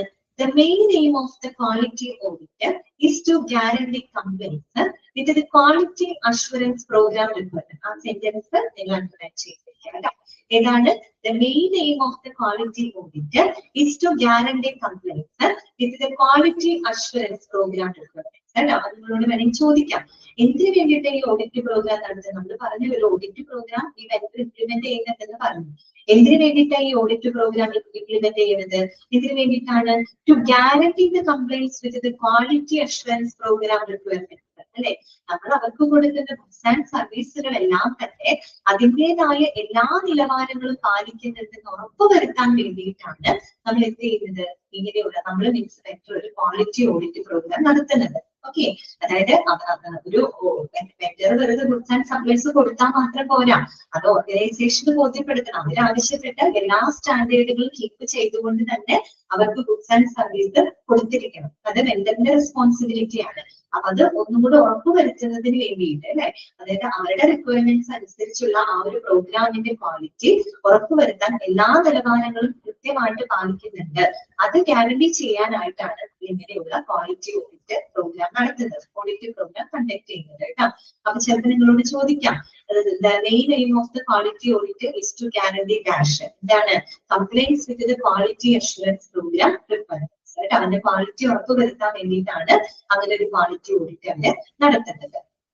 Basically vendor management is vital for a company because it improves the cash flow, provides excellent services, improves reliability of supply, helps reduce reliance on capital assets, and provides advanced technology transfer. അത് മാത്രമല്ല, ഒരു vendor management, നമ്മളിപ്പോ ഒരു vendor selection process പഠിച്ച് വെണ്ടറിനെ കണ്ടെത്തി, ആ വെണ്ടറിനെ ശരിയായ രീതിയിൽ നമ്മൾ എന്ത് ചെയ്യണം? മാനേജ് ചെയ്ത് കൊണ്ടുപോകണം അല്ലെ. അപ്പൊ ആ ഒരു വെണ്ടർ മാനേജ്മെന്റ് എന്ന് പറഞ്ഞാൽ ഒരു കമ്പനിയെ സംബന്ധിച്ച് ഏറ്റവും പ്രധാനപ്പെട്ട ഒരു കാര്യമാണ്. എന്തുകൊണ്ടെന്ന് വെച്ചാല് it improves the cash flow. അതായത് ഒരു നല്ല വെണ്ടറിനെ, നമ്മളൊരു വെണ്ടറിനെ വളരെ എഫിഷ്യന്റ് ആയിട്ട് മാനേജ് ചെയ്യുകയാണെങ്കിൽ നമുക്ക് ആ ഒരു ഓർഗനൈസേഷനിലേക്കുള്ള ക്യാഷ് ഫ്ലോ ഇംപ്രൂവ് ചെയ്യാനായിട്ട് സാധിക്കും. ആ പണം കൊടുത്ത് നമുക്ക് ഇംപ്രൂവ് ചെയ്യാനായിട്ട് സാധിക്കും. കാര്യം നല്ല വെണ്ടറിനെ കണ്ടെത്തി കഴിഞ്ഞാൽ നല്ല ഗുഡ്സ് ആൻഡ് സർവീസ് കിട്ടും. നമുക്ക് നല്ല ഗുഡ്സ് ആൻഡ് സർവീസ് ഉപയോഗിച്ച് സേവനങ്ങൾ കൊടുക്കുമ്പോൾ അതിനനുസരിച്ച് നമുക്ക് റവന്യൂ വരും അല്ലെ. അതുകൊണ്ട് എന്ത് ചെയ്യാൻ പറ്റും? ഓർഗനൈസേഷനിലേക്കുള്ള ആ ഒരു ക്യാഷ് ഫ്ലോ നമുക്ക് ഇംപ്രൂവ് ചെയ്യാനായിട്ട് പറ്റും. അതുപോലെ തന്നെ provides excellent service. A good vendor that to provide excellent service. നല്ല വെണ്ടർ എപ്പോഴും നല്ല സേവനങ്ങൾ നമുക്ക് പ്രൊവൈഡ് ചെയ്യുന്നുണ്ട്. അതുപോലെ തന്നെ എന്താണ്? Improves the reliability of supply. അതുപോലെ ആ ഒരു വിതരണത്തിന്റെ വിശ്വാസ്യത വർദ്ധിപ്പിക്കുന്നു അല്ലെ. ഒരു വെണ്ടറിനെ നമ്മൾ കണ്ടെത്തി, അയാളെ നമുക്ക് നല്ല രീതിയിൽ സാധനങ്ങളും സേവനങ്ങളും സപ്ലൈ ചെയ്തു, നമുക്ക് അയാളിലുള്ള വിശ്വാസ്യത വർദ്ധിച്ചില്ലേ, റിലയബിലിറ്റി വർദ്ധിച്ചില്ലേ, വീണ്ടും വീണ്ടും അതേ വെണ്ടറിനെ തന്നെയല്ലേ നമ്മൾ സെലക്ട് ചെയ്യുള്ളൂ. അപ്പൊ അതാണ് അവിടെ പറയുന്നത്, ഒരു ഗുഡ് വെണ്ടർ എന്ന് പറഞ്ഞാല് ഇംപ്രൂവ്സ് റിലയബിലിറ്റി ഓഫ് സപ്ലൈ. ആ വിതരണത്തിന്റെ വിശ്വാസ്യത അവർ ഇംപ്രൂവ് ചെയ്യുന്നു. അതുപോലെ തന്നെ എന്താണ്? Helps reduce Reliance on capital asset. എന്താണ് പറയുന്നത്? നമ്മൾ ഈ മൂലധന ആസ്തികളെ ആശ്രയിക്കുന്നത് കുറയ്ക്കാൻ പറ്റും എന്ന് പറഞ്ഞ് എന്താ ഉദ്ദേശിക്കുന്നത്? നമ്മൾ ഒരു ഓർഗനൈസേഷന്റെ ആവശ്യങ്ങളെ നമ്മളൊരു വെണ്ടറിലോട്ട് ഔട്ട്സോഴ്സ് ചെയ്യാണ് അല്ലെ. വെണ്ടറിലോട്ട് ഔട്ട്സോഴ്സ് ചെയ്യുമ്പോൾ നമ്മുടെ ഓർഗനൈസേഷന്റെ റിസോഴ്സുകളെ നമ്മൾ അവിടെ സംരക്ഷിക്കുകയല്ലേ ചെയ്യുന്നത്. മനസ്സിലായോ പറഞ്ഞത്? ഒരു ഓർഗനൈസേഷന്റെ അസറ്റ് എന്ന് പറഞ്ഞാൽ എന്താണ്? അവിടുത്തെ റിസോഴ്സ് ആണ്. ഹ്യൂമൻ റിസോഴ്സസും മറ്റുള്ള മെറ്റീരിയൽ റിസോഴ്സസുകളൊക്കെ അതിനകത്ത് ഉൾപ്പെടുന്നുണ്ട്. നമ്മൾ ആ റിസോഴ്സുകൾ ഉപയോഗിച്ച് കാര്യങ്ങൾ ചെയ്തു കഴിഞ്ഞാൽ നമ്മുടെ റിസോഴ്സ് അവിടെ തീർന്നു പോകും അല്ലെ, തീർന്നു പോകും. അതേസമയം നമുക്ക് ആവശ്യമായിട്ടുള്ള കാര്യങ്ങൾ നമ്മളൊരു വെണ്ടറിലോട്ട് ഔട്ട്സോഴ്സ് ചെയ്യുമ്പോൾ വെണ്ടർ സാധനങ്ങൾ എത്തിച്ചു തരും. അപ്പൊ നമ്മുടെ റിസോഴ്സ് നമുക്ക് അവിടെ പ്രൊട്ടക്ട് ചെയ്ത് വെച്ചൂടെ, സേവ് ചെയ്ത് വെച്ചൂടെ. അതാണ് അവരിവിടെ പറയുന്നത്. That helps reduce Reliance on capital asset. നമ്മുടെ മൂലധന ആസ്തികളെ ആശ്രയിച്ചുകൊണ്ട് കാര്യങ്ങൾ ചെയ്യുന്നത് നമുക്ക് ഒഴിവാക്കാൻ പറ്റും. നമ്മുടെ അസറ്റ് എപ്പോഴും അസറ്റ് ആയിട്ട് തന്നെ നമുക്ക് അവിടെ ഉപയോഗിക്കാൻ പറ്റും. അതായത് നമ്മളെല്ലാം ഔട്ട്സോഴ്സ് ചെയ്യാണ്, വെണ്ടറിലൂടെ ഔട്ട്സോഴ്സ് ചെയ്യാം. ഓക്കെ, അടുത്തത് എന്താണ്? And provides advanced technology trends. അതുപോലെ നമുക്ക് കുറെ കൂടെ നൂതന സാങ്കേതിക പ്രവണതകൾ കൊണ്ടുവരാൻ സാധിക്കും. അല്ലെ, ഈ പറയുന്ന ഒരു മെറ്റീരിയൽ മാനേജ്മെന്റുമായിട്ട് ബന്ധപ്പെട്ട് പുതിയ പുതിയ ആ ഒരു എന്താ പറയാ അഡ്വാൻസ്ഡ് ടെക്നോളജി ട്രെൻഡുകളൊക്കെ നമുക്ക് കൊണ്ടുവരാനായിട്ട് സാധിക്കും. ഓക്കെ, ക്ലിയർ ആയോ പറഞ്ഞത്? ശരിക്കും പറഞ്ഞ ഇത്രയേ ഉള്ളൂ. അതായത് ഒരു മാനേജ്മെന്റിനെ സംബന്ധിച്ച് ഈ പറയുന്ന ഒരു വെണ്ടർ മാനേജ്മെന്റ് എന്ന് പറയുന്നതും അതുപോലെ ഒരു ക്വാളിറ്റി ഓഡിറ്റ് പ്രോഗ്രാം എന്ന് പറയുന്നതും വളരെ എസെൻഷ്യൽ ആണ്.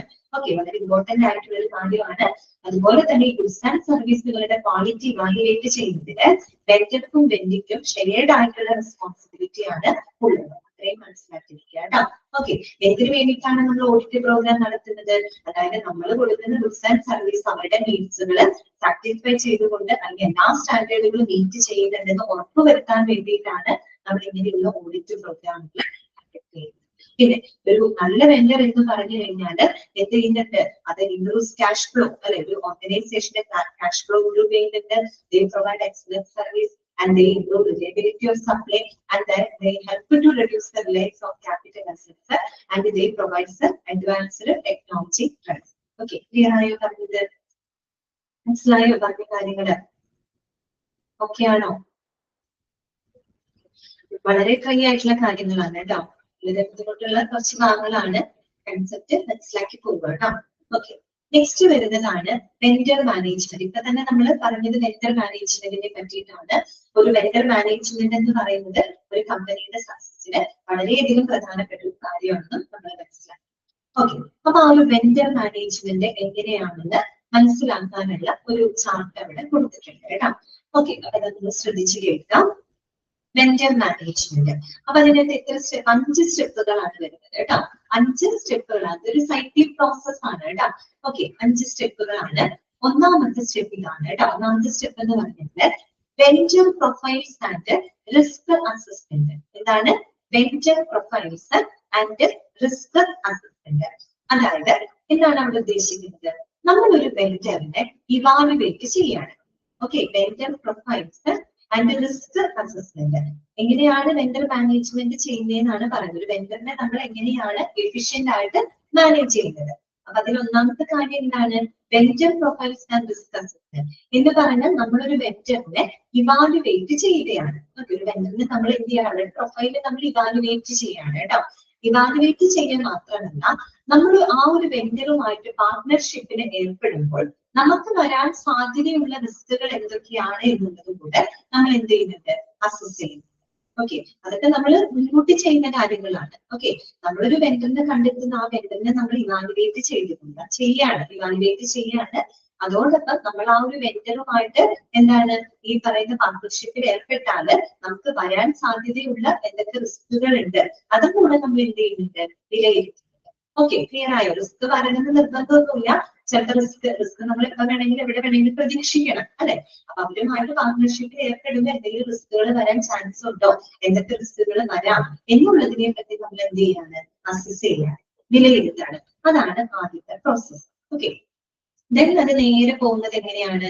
Vendor audit and clarification. ഇതാണ് vendor audit and classification. Classification അല്ല, ക്ലാരിഫിക്കേഷൻ. അതായത് ആദ്യത്തെ സ്റ്റെപ്പിൽ നമ്മളൊരു ഇനീഷ്യൽ അസസ്മെന്റ് നടത്തിയിട്ടുണ്ട്. ഓക്കെ ആണല്ലോ. ആ ഒരു ഇനീഷ്യൽ അസസ്മെന്റിന് ശേഷം നമ്മൾ എന്ത് ചെയ്യാണ്? വളരെ ഡീപ്പായിട്ടുള്ള ഒരു ഓഡിറ്റ് നമ്മൾ നടത്താണ്. അതായത് ഒരു വെണ്ടർ ഓഡിറ്റ് നമ്മൾ നടത്താണ്. വെണ്ടർ ഓഡിറ്റ് എന്ന് വെച്ചാൽ വെണ്ടറിനെ നമുക്ക് നല്ലപോലെ മനസ്സിലാക്കാനായിട്ട് വളരെ ഡെപ്തിൽ തന്നെ നമ്മളൊരു ഓഡിറ്റ് നടത്തുകയാണ്. ഓക്കെ, ആ ഓഡിറ്റ് നടത്തുന്നതിലൂടെ നമുക്ക് ആ വെണ്ടറിലെ എന്തെങ്കിലും പോരായ്മകൾ ഉണ്ടോ എന്ന് മനസ്സിലാക്കാനും അതിനെപ്പറ്റി നമുക്ക് ക്ലാരിഫിക്കേഷൻസ് നമുക്ക് അതിലൂടെ ലഭിക്കും. പറഞ്ഞു മനസ്സിലായോ? അതാണ് വെണ്ടർ ഓഡിറ്റ് ആൻഡ് ക്ലാരിഫിക്കേഷൻ. അപ്പൊ ആദ്യത്തെ സ്റ്റെപ്പിൽ നമ്മളൊരു ഇനീഷ്യൽ അസസ്മെന്റ് നടത്തിയിട്ടുണ്ട്. ആ ഇനീഷ്യൽ അസസ്മെന്റിന് ശേഷം നമ്മൾ വളരെ ഡെപ്തിൽ തന്നെ വളരെ ആഴത്തിൽ ഒരു വെണ്ടർ ഓഡിറ്റ് നടത്തുകയാണ്. അപ്പൊ ആ ഒരു ഓഡിറ്റിലൂടെ നമുക്ക് ആ ഒരു വെണ്ടറിന് എന്തെങ്കിലും പോരായ്മകളോ അല്ലെങ്കിൽ നമ്മൾക്ക് അവരെ പറ്റി എന്തെങ്കിലും ആശങ്കകളോ കാര്യങ്ങളോ ഉണ്ടെങ്കിൽ അതിനെപ്പറ്റി നമുക്കൊരു ക്ലാരിഫിക്കേഷൻ ഈ ഒരു സ്റ്റെപ്പിലൂടെ നമുക്ക് ലഭിക്കുന്നുണ്ട്. കൃത്യമായിട്ടുള്ള ഒരു ക്ലാരിഫിക്കേഷൻ നമുക്ക് അതിലൂടെ ലഭിക്കുന്നുണ്ട്. ഓക്കെ, അപ്പൊ ആ സ്റ്റെപ്പ് ഓക്കെ ആണല്ലോ. പിന്നെ നേരെ പോകുന്നത് എന്താണ്? Non conformance or corrective and preventive ആണ്. ഇതാണ് non conformance or corrective and preventive. ഇനി നമ്മൾ ഈ ഒരു ഓഡിറ്റും ക്ലാരിഫിക്കേഷനും ഒക്കെ കഴിഞ്ഞു കഴിഞ്ഞാൽ ഏകദേശം നമുക്ക് ആ വെണ്ടറിൽ എന്തെങ്കിലും എന്താണ് പോരായ്മകൾ ഉണ്ടോ എന്നുള്ളത് നമുക്ക് മനസ്സിലാവും അല്ലെ. അപ്പൊ അത്തരം പോരായ്മകൾ ഉണ്ടെങ്കിൽ തന്നെ അതിനെ കറക്റ്റ് ചെയ്യാനായിട്ടുള്ള ആക്ഷൻസുകൾ നമ്മൾ എടുക്കണം. അല്ലെങ്കിൽ അത്തരം പോരായ്മകൾ വരാതിരിക്കാനുള്ള പ്രിവെന്റീവ് മെഷേഴ്സും എടുക്കും. അതാണ് മൂന്നാമത്തെ സ്റ്റെപ്പായിട്ട് പറയുന്നത്. മനസ്സിലായോ? അതായത് ഓഡിറ്റിലൂടെ നമ്മൾ ഏതെങ്കിലും തരത്തിലുള്ള പോരായ്മകൾ കണ്ടെത്തിക്കഴിഞ്ഞാൽ അത്തരം പോരായ്മകൾ പരിഹരിക്കുന്നതിന് ആവശ്യമായിട്ടുള്ള കറക്റ്റീവ് ആക്ഷൻസുകൾ എടുക്കാം. ഒപ്പം പ്രിവെന്റീവ് മെഷേഴ്സ് എടുക്കുക. അതായത് അങ്ങനെയുള്ള പ്രശ്നങ്ങൾ ഈ ഭാവിയിൽ വരാതിരിക്കാനുള്ള പ്രിവെന്റീവ് മെഷേഴ്സും അതോടൊപ്പം തന്നെ എടുക്കാം. ഓക്കെ, ക്ലിയർ ആയല്ലോ. ഇനി അടുത്ത സ്റ്റെപ്പ് എന്താന്ന് നോക്കിയേ. Product sampling and test result ആണ്. എന്താണ് product sampling and test result? നമ്മൾ എന്ത് ചെയ്യാണ്? ഈ പറയുന്ന വെണ്ടറിൽ നിന്നും നമ്മൾ ആ സാമ്പിളുകളെ എടുക്കുകയാണ്. സാമ്പിൾ എടുത്തിട്ട് നമ്മൾ അതിനെ ടെസ്റ്റ് ചെയ്യാണ്. ഓക്കെ, അതും കൂടെ ചെയ്യണമല്ലോ, ഉറപ്പ് വരുത്തണം. അപ്പൊ അങ്ങനെ ടെസ്റ്റ് ചെയ്യുമ്പോൾ നമുക്ക് എല്ലാ സ്റ്റാൻഡേർഡുകളും, നമ്മൾ ഉദ്ദേശിക്കുന്ന എല്ലാ സ്റ്റാൻഡേർഡുകളും നമ്മുടെ പ്രോഡക്റ്റുകൾ മീറ്റ് ചെയ്യുന്നുണ്ടോ എന്ന് നമുക്ക് ഉറപ്പ് വരുത്താനായിട്ട് സാധിക്കും. ഓക്കെ, ക്ലിയർ ആയോ? അതാണ് product sampling and test result കൊണ്ട് ഉദ്ദേശിക്കുന്നത്. അടുത്ത സ്റ്റെപ്പ് എന്താണ്? പെർഫോമൻസ് മോണിറ്ററിംഗ് ആൻഡ് റിപ്പോർട്ടിംഗ് ആണ്. അതായത് നമ്മൾ അവരുടെ ഗുഡ്സ് ആൻഡ് സർവീസ് ഒക്കെ എടുത്തു, നമ്മൾ അതിന്റെ ടെസ്റ്റിംഗ് കാര്യങ്ങൾ നടത്തി, എല്ലാ സ്റ്റാൻഡേർഡുകളും മീറ്റ് ചെയ്യുന്നുണ്ടോ എന്നൊക്കെ ഉറപ്പ് വരുത്തി, അങ്ങനെ നമ്മൾ അത് ഉപയോഗപ്പെടുത്തി കഴിഞ്ഞാൽ നമുക്ക് ലാസ്റ്റ് എന്ത് നോക്കാം? പെർഫോമൻസ് മോണിറ്ററിംഗ് ആൻഡ് റിപ്പോർട്ടിംഗ് അല്ലെ, ആ ഒരു എന്താ പറയാ വെൻഡറിന്റെ പെർഫോമൻസ് നമുക്ക് കൃത്യമായിട്ട് മോണിറ്റർ ചെയ്യാനും അതിനനുസരിച്ച് നമുക്കൊരു റിപ്പോർട്ട് തയ്യാറാക്കാനും സാധിക്കും അല്ലെ. അവരുമായിട്ട് ഡീലിങ്സ് ഒക്കെ കഴിയുമ്പോൾ നമുക്ക് മനസ്സിലാവും നല്ലതായിരുന്നോ അത് മോശമായിരുന്നോ, അവരുടെ പെർഫോമൻസ് എത്രത്തോളം ഉണ്ടായിരുന്നോ എന്നുള്ളത് നമുക്ക് മോണിറ്റർ ചെയ്ത് കറക്റ്റ് ആയിട്ട് എന്ത് ചെയ്യാൻ പറ്റും? റിപ്പോർട്ട് ചെയ്യാനായിട്ട് സാധിക്കും. ഇതാണ് ഇത് ഒരു വെൻഡർ മാനേജ്മെന്റ് എന്ന് പറയുന്നത്. ക്ലിയർ ആയോ? ഓക്കെ ആണോ?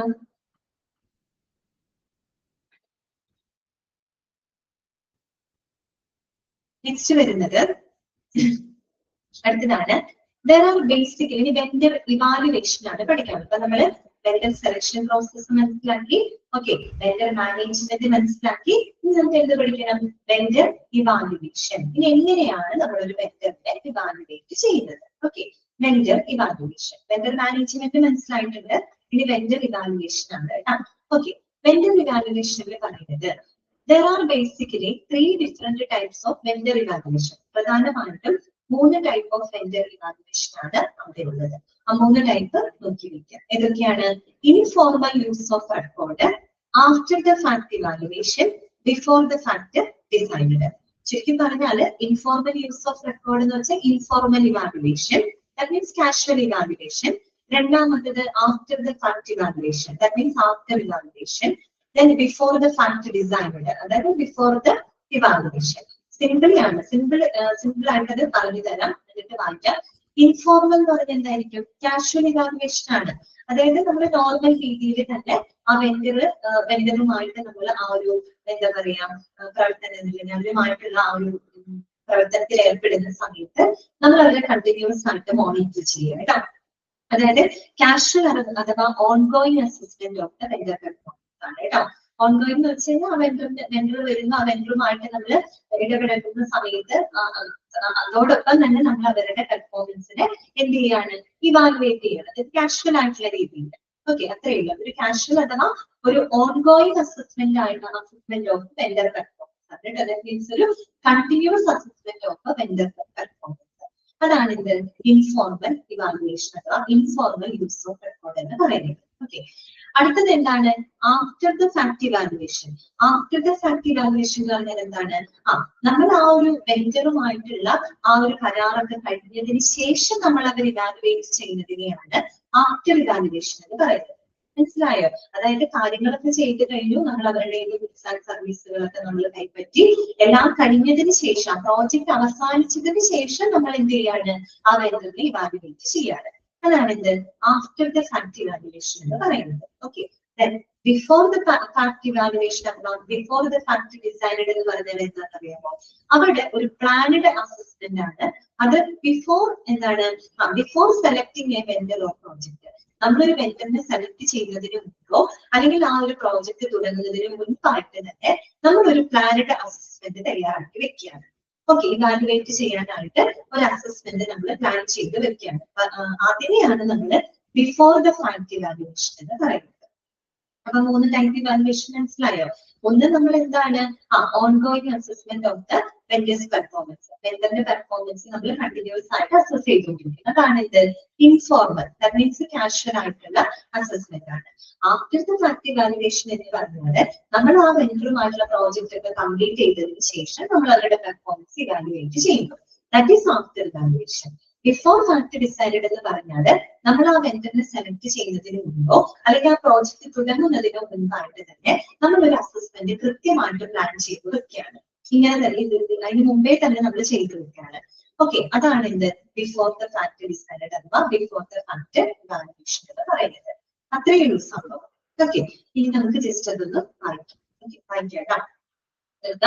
Informal use of record. ഇത് ഓരോന്ന് എന്താണെന്നാണ് പറഞ്ഞത് കേട്ടോ. ഇൻഫോർമൽ യൂസ് ഓഫ് റെക്കോർഡ്സ് എന്ന് പറഞ്ഞിട്ട് in this type of vendor evaluation, data is collected from many sources such as journals, diaries, logbooks, or financial records, and knowing what happened in the past allows one to evaluate an event in order to make better decisions for the future. അതായത് നമ്മൾ എന്താ ചെയ്യുന്നതെന്ന് അറിയോ, ആ വെണ്ടറിനെ നമ്മൾ evaluate ചെയ്യണം. എങ്ങനെ evaluate ചെയ്യണേ? അവരുടെ പാസ്റ്റ് പെർഫോമൻസ് റെക്കോർഡുകൾ പരിശോധിക്കുന്നു.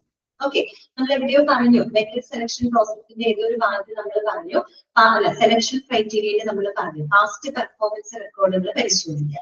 അപ്പൊ അതിന് വേണ്ടിയിട്ട് എന്ത് ചെയ്യാം? നമ്മൾ ഈ പറയുന്ന അവരെ സംബന്ധിച്ചുള്ള എല്ലാ ഡീറ്റെയിൽസും നമ്മൾ പല സോഴ്സുകളിൽ നിന്ന് നമ്മൾ കളക്ട് ചെയ്യുക. എന്ന് പറയുമ്പോൾ journals, diaries, not books, financial റെക്കോർഡുകൾ, ഇതൊക്കെ കൃത്യമായിട്ട് പരിശോധിക്കുക. എന്ന് വെച്ചാൽ ഇതിൽ നിന്നൊക്കെ നമ്മൾ ഡാറ്റകൾ കണക്ട് ചെയ്തുകൊണ്ട് ആ ഒരു വെണ്ടറിന്റെ പാസ്റ്റ് പെർഫോമൻസ് എന്തായിരുന്നു എന്നുള്ളത് നമ്മൾ കൃത്യമായിട്ട് മനസ്സിലാക്കുക. അങ്ങനെ മനസ്സിലാക്കിയിട്ട് that allows one two evaluate an event in order to make better decision for the future. അതിനനുസരിച്ച് നമുക്ക് ഫ്യൂച്ചറിൽ ഒരു ബെറ്റർ ഡിസിഷൻ നമുക്ക് എടുക്കാനായിട്ട് സാധിക്കും. ഓക്കെ, അതായത് അവരുടെ പെർഫോമൻസ് നമ്മൾ നോക്കുക, അത് നോക്കിയിട്ട് അതിന് വേണ്ടിയിട്ട് നമ്മൾ പല പല സോഴ്സുകളിൽ നിന്ന് ഡാറ്റ കളക്ട് ചെയ്യുക. അവരോടൊപ്പം നമ്മൾ അവരെ കണ്ടിന്യൂസ് ആയിട്ട് നമ്മൾ മോണിറ്റർ ചെയ്തുകൊണ്ടിരിക്കുക, അതായത് ഇവാലുവേറ്റ് ചെയ്തുകൊണ്ടിരിക്കുക കാഷ്വൽ രീതിയിൽ. ഓക്കെ, അതാണ് ഇൻഫോർമൽ യൂസ് ഓഫ് റെക്കോർഡ്സ് എന്ന് പറയുന്നത്. അതായത് കാഷ്വൽ ഇവാലുവേഷൻ ആണ്. ഇനി ആഫ്റ്റർ ദ ഫാക്ട് ഇവാലുവേഷൻ എന്ന് പറഞ്ഞാൽ ഞാൻ പറഞ്ഞ കാര്യമാണ്, നമ്മൾ അവരുമായിട്ടുള്ള പ്രോജക്റ്റ് തീർന്നതിന് ശേഷം നമ്മൾ അവരുടെ പെർഫോമൻസ് ഇവാലുവേറ്റ് ചെയ്യും. അത്രയേ ഉള്ളൂ. When an event has occurred, a manager may ask questions like what happened, how did it happen, why did it succeed, or why did it fail, and how well did it do. Responses to questions give data for the decisions and future planning after an event has been completed. കേട്ടോ, അപ്പൊ നിങ്ങൾ not ചെയ്ത point ആണ് after the fact evaluation എന്ന് പറഞ്ഞാൽ എന്താണ്? It is an evaluation after an event has been completed. കേട്ടോ, ആ ലാസ്റ്റത്തെ ആ സെന്റൻസ് വരുന്നത് മാർക്ക് ചെയ്ത് വെക്കാം. After an event has been completed. കേട്ടോ, അവരുമായിട്ടുള്ള ഒരു പ്രോജക്റ്റ് കംപ്ലീറ്റ് ചെയ്തതിന് ശേഷം അതിനുശേഷം നമ്മൾ ഇവാലുവേഷൻ നടത്തുന്നുണ്ടെങ്കിൽ അതിന് നമ്മൾ എന്താണ് പറയാ? ആഫ്റ്റർ ദ ഫാക്ട് ഇവാലുവേഷൻ എന്നാണ് പറയുന്നത്. ഓക്കെ, ക്ലിയർ ആയല്ലോ? അടുത്തത് എന്താണ്? Before the fact decide or evaluation. അല്ലെ, ബിഫോർ ദ ഫാക്ട് ഇവാലുവേഷൻ എന്ന് പറഞ്ഞാൽ എന്താണ്? ഒരു വെണ്ടറിനെ സെലക്ട് ചെയ്യുന്നതിന് മുൻപോ അല്ലെങ്കിൽ ആ ഒരു പ്രോജക്റ്റ് തുടങ്ങുന്നതിന് മുൻപോ തന്നെ നമ്മൾ ഒരു ഇവാലുവേഷൻ, ഒരു അസസ്മെന്റ് നമ്മൾ പ്ലാൻ ചെയ്ത് വെക്കുകയാണ്, അല്ലെങ്കിൽ നമ്മൾ ഡിസൈൻ ചെയ്ത് വെക്കുകയാണ്. അതിലൂടെ നമ്മൾ എന്ത് ചെയ്യാണ്? ആ ഒരു വെണ്ടറിനെ നമ്മൾ എന്ത് ചെയ്യുന്നു? ഇവാലുവേറ്റ് ചെയ്യുന്നു. അത് നമ്മൾ അങ്ങനെയാണ് ചെയ്തത്. സെലക്ഷൻ ക്രൈറ്റീരിയ ആദ്യം ക്രിയേറ്റ് ചെയ്ത് വെക്കുന്നത്. നമ്മൾ ഓൾറെഡി ചില ക്രൈറ്റീരിയാസിന് ഡെവലപ്പ് ചെയ്ത് വെച്ച് അതിന്റെ ബേസിലാണ് നമ്മൾ എന്ത് ചെയ്തത്?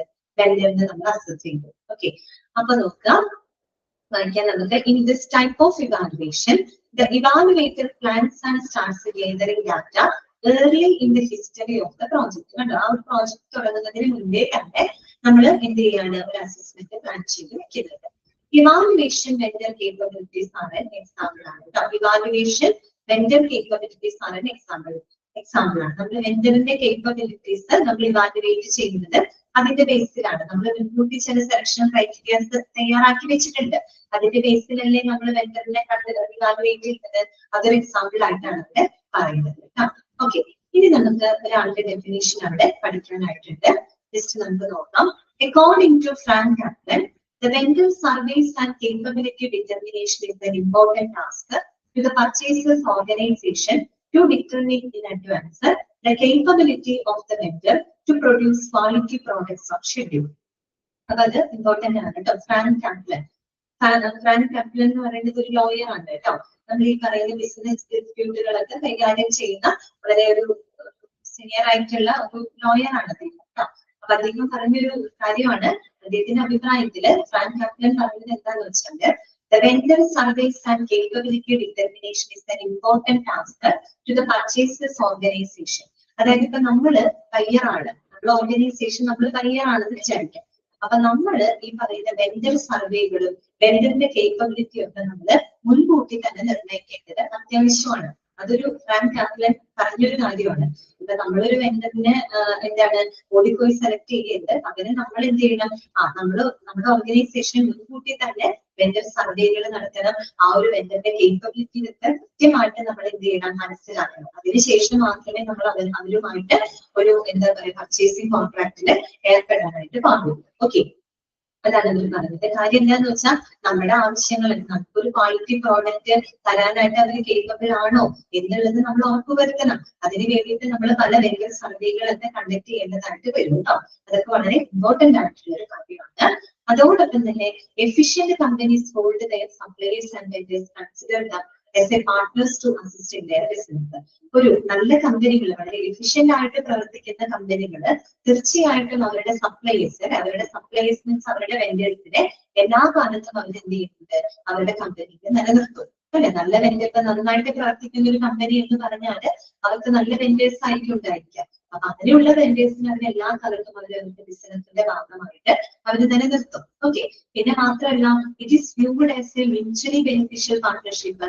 അതൊരു മ്യൂച്വലി ബെനിഫിഷ്യൽ ആയിട്ടുള്ള ഒരു പാർട്ണർഷിപ്പ് ആണ്. നമ്മൾ നേരത്തെ പറഞ്ഞില്ലേ, രണ്ടു കൂട്ടർക്കും മ്യൂച്വലി ബെനിഫിറ്റബിൾ ആവുന്ന ഒരു പാർട്ണർഷിപ്പ് ആണ് ഉണ്ടായിരിക്കേണ്ടത്. അപ്പൊ അതാണ് അവിടെ ഉദ്ദേശിച്ചിരിക്കുന്നത് കേട്ടോ. അതുപോലെ തന്നെ if a supplier or vendor is a major part of service to operation, invite that supplier or vendor to strategic meetings that involve with the product they work with. അതുപോലെ ഒരു ഓർഗനൈസേഷന് ഒരു വെൻഡർ വളരെയധികം മേജർ റോള് വഹിക്കുന്നുണ്ടെങ്കിൽ ആ ഒരു വെൻഡറിനെ important മീറ്റിംഗ്സിലേക്കൊക്കെ organisation എന്ത് ചെയ്യുന്നുണ്ട്, invite ചെയ്യുന്നുണ്ട്. ഒരു വെൻഡറിനെ നമ്മൾ സെലക്ട് ചെയ്തു, ആ വെൻഡർ വളരെ നല്ലൊരു വെൻഡർ ആണ്, നമ്മുടെ ഓർഗനൈസേഷന് നല്ല നല്ല കോൺട്രിബ്യൂഷൻസ് തരുന്ന വെൻഡർ ആണെങ്കിൽ തീർച്ചയായിട്ടും നമ്മുടെ ഓർഗനൈസേഷനുമായിട്ട് ബന്ധപ്പെട്ട പ്രധാനപ്പെട്ട മീറ്റിംഗ്സുകളിലെല്ലാം തന്നെ നമ്മൾ എന്ത് ചെയ്യണം, അവരെ ഇൻവൈറ്റ് ചെയ്യും. ഓക്കെ, നോർമൽ ആയിട്ടുള്ള കാര്യങ്ങളാണ്. അടുത്തത് പറയുന്നത് there are numerous tips and tools through which companies are able to effectively celebrate their suppliers and vendors, track their performance and ultimately increase the company's overall productivity. അത് വേറെ ഒന്നും അല്ല കേട്ടോ.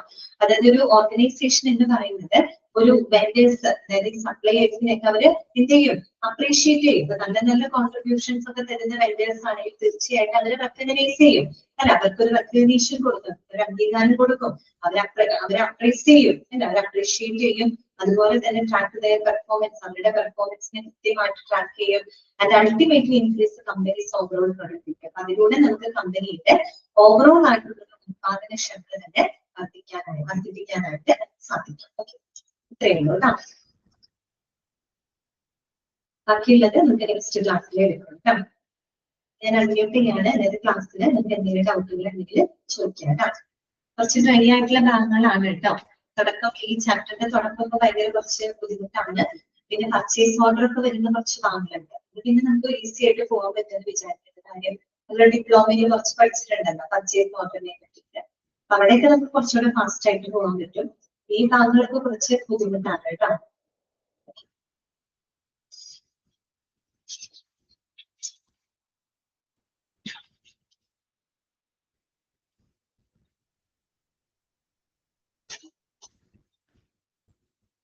വേറെ ഡൗട്ടുകളൊന്നും ഇല്ലാന്ന് വിചാരിക്കുന്നു കേട്ടോ. നമുക്ക് നെക്സ്റ്റ് ക്ലാസ്സിൽ കാണാം. Thank you.